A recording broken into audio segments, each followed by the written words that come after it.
In today's video, I'm going to show you how to get your Auth token in the Blynk app, an essential step for connecting your IoT device to the Blynk cloud.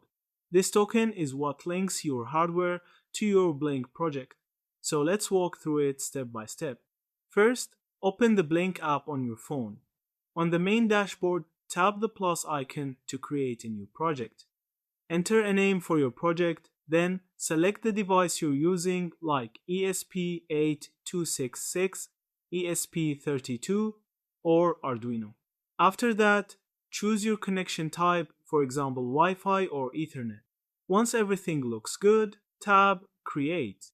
As soon as you create the project, Blynk automatically generates an Auth token.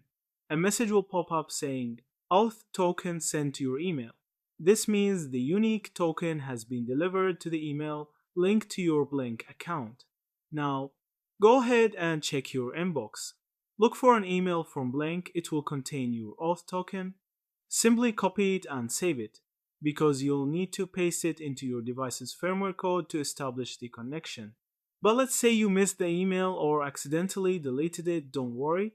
You can still retrieve it directly from the app. Open your project, tap the gear icon in the top right corner, and scroll down.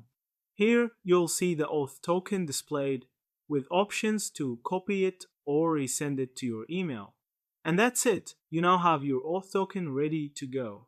Add it to your code, upload it to your device, and you're connected to the Blynk cloud in just a few minutes. Thank you for watching this video.